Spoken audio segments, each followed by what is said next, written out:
Good day, viewers. You are welcome back to my class. My name still remains Israel. Today, we are going to talk about a very important topic in chemistry. Actually, the questions were brought out from transition metals, similar to it's a part of the periodic table. Actually, so let's just get started. But remember, please, if you have not subscribed to this channel, kindly subscribe. Remember, it is your subscription that keeps this channel going, and also help us to share it, and also press the like button. What are transition metals? Transition metal, by definition, they are those metals that have their d orbital not completely filled. That is the definition of transition metal. Before you start describing where it is situated, where it is found in the periodic table and others, the definition of transition metal is they are those metals that have their d orbital not completely filled. If you want to talk more about it, you can say they are found in between. They are found between group 2 and 3 in the periodic table, and so on and so forth. So you can talk much, as many as you can say, but the definition remains just they are those metals that have their d orbital partially filled or not completely filled. So that is the definition of transition metal. Transition metal.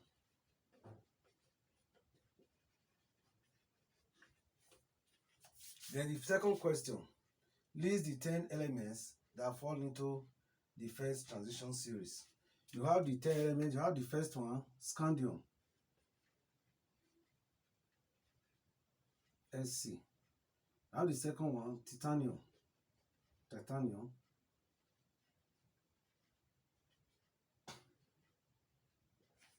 then vanadium,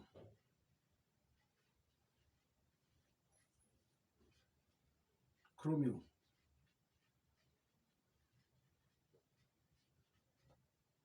manganese,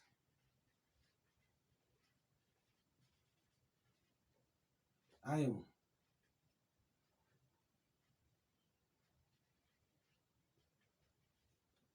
cobalt, nickel,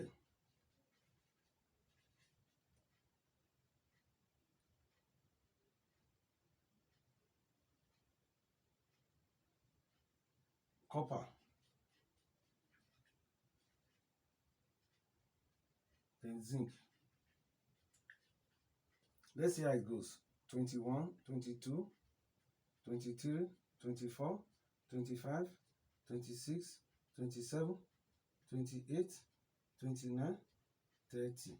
So these are the various the 10 elements that fall into the first transition series. Now we can write the electronic configuration, even though it's not here, for more emphasis. For example, the first one, its electronic configuration is 1s2, 2s2, 2p6, 3s2, 3p6, 3d1, 4s2. Let's count it very short. This 10, 20, 21. Then the second one,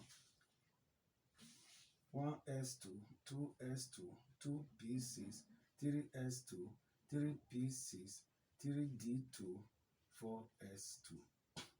The third, 1s2, 2s2, 2p6, 3s2, 3p6, 3d3, 4s2. Then the fourth,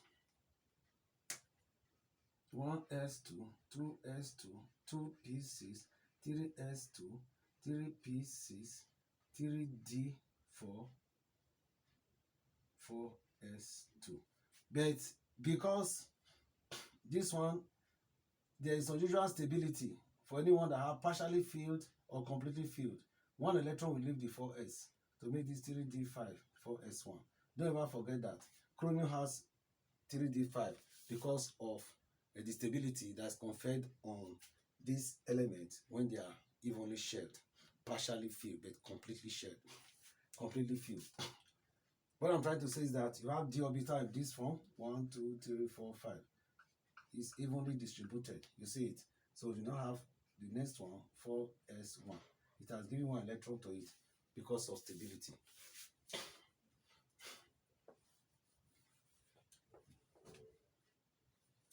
Then you have manganese, 1s2, 2s2, 2p6, 3s2, 3p6, 3d5, 4s2.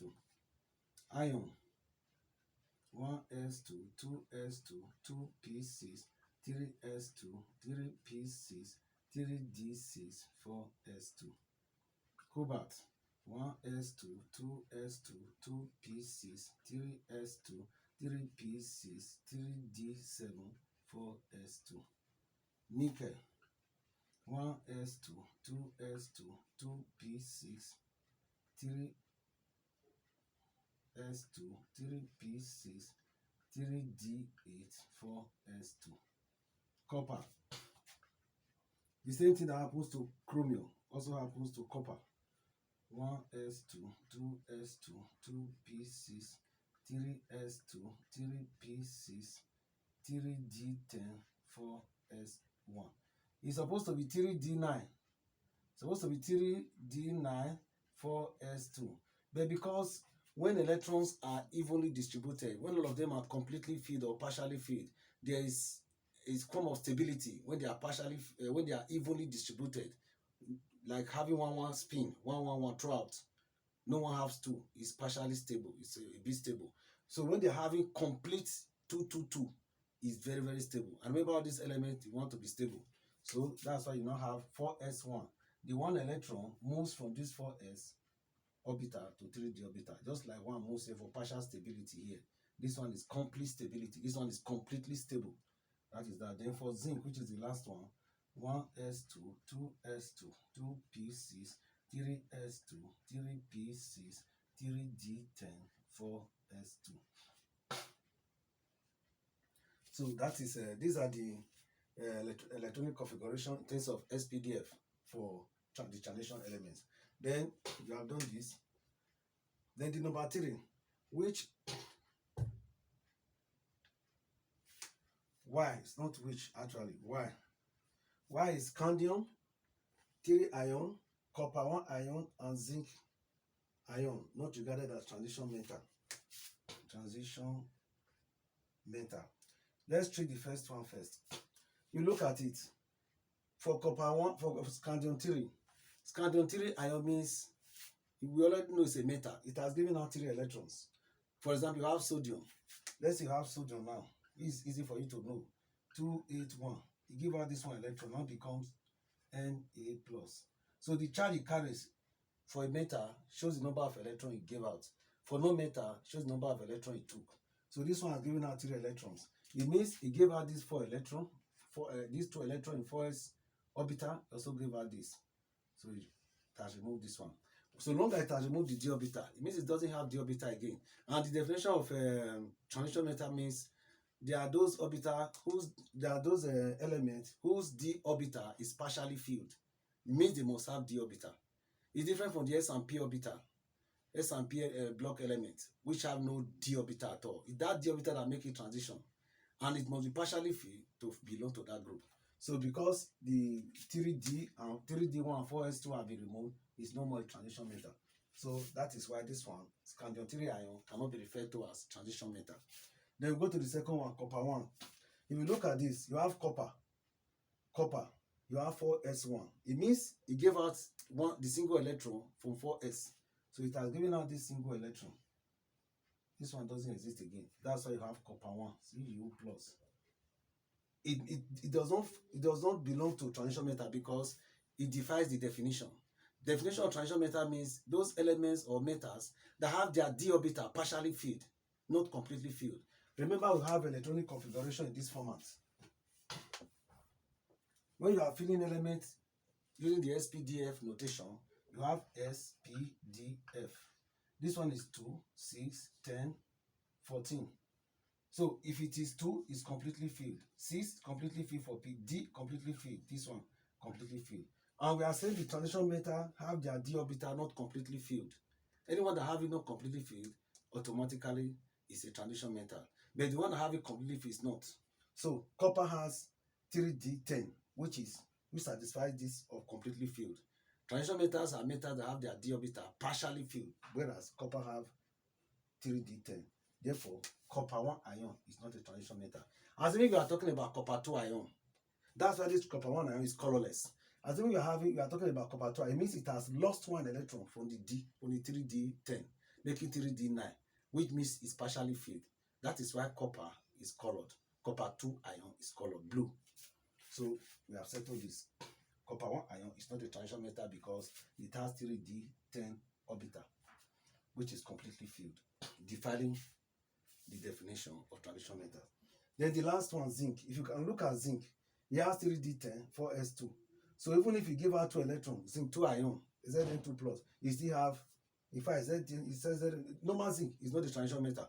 The one that gives out 2 electrons, the 2 electrons are removed from the 4s2, leaving 3D10, meaning that it's not a transition metal. Because by definition, transition metals are those metals that have their d orbital not completely filled. However, because of your Jamb and your objective, we can also always regard zinc as a transition element. They will ask you, why is zinc? They know you know that zinc is not a transition metal because it defies the definition by having 3D10. They will not ask you, why is zinc referred to as a transition metal? The only condition that makes it to refer to as transition metal because of complex ion formation. It can form complex ion. Complex ion contains complex ion contains a central atom attached to other group of elements or group which are referred to as ligands. So that is for zinc. Remember, the only singular condition that makes it qualify to be a transition metal because of complex ion formation. We can just draw the a rough sketch of the complex ion in case you come across it.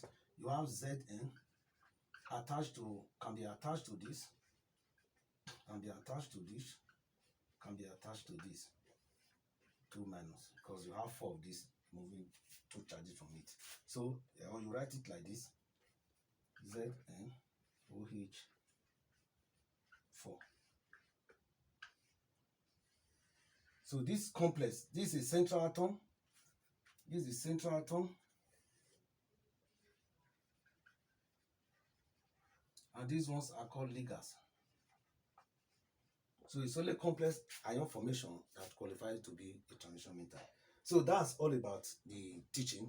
But before I finish, let me just state some of the major properties of transition metal, so that I don't start going to write the one you were taught in a lower class, properties of metals. Or transition metal, remember we said transition metal, so it's a metal. It has all the properties of metals that belong to the S&P block element, like sodium. They are sonorous, they have a high melting point and boiling point, they are ductile, they are malleable. He also possesses it. But what they require from you, they are just five properties, which is not present in those ones. It's only present in transition metal. 1, transition metals, they have variable oxidation state. Variable oxidation state. Like iron have iron 2, it has iron 3. Copper has iron 1, copper 1, it has copper 2. They have variable oxidation state. They form complex ions, which I just explained. That's one of the properties. Second one, complex ion. They act as catalysts because they form unstable intermediate. They just quickly decompose to product after attaining the height, which is activation complex, like vanadium. So that is 3. Then the other one is that they act as catalyst by forming unstable intermediate. Then they are paramagnetic, that they can be attracted by a magnetic field. So let me quickly state them for you here before we round up the class. Having finished the question we are told to do, let me just quickly state the properties of transition metals for you.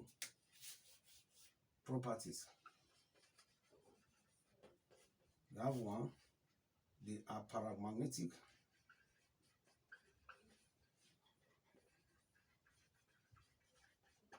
Then 2, act as catalyst.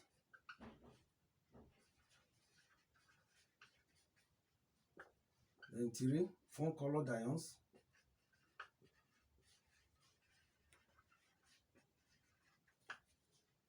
Four, form complex ion.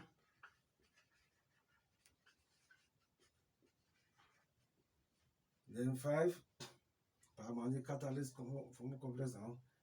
The variable oxidation state have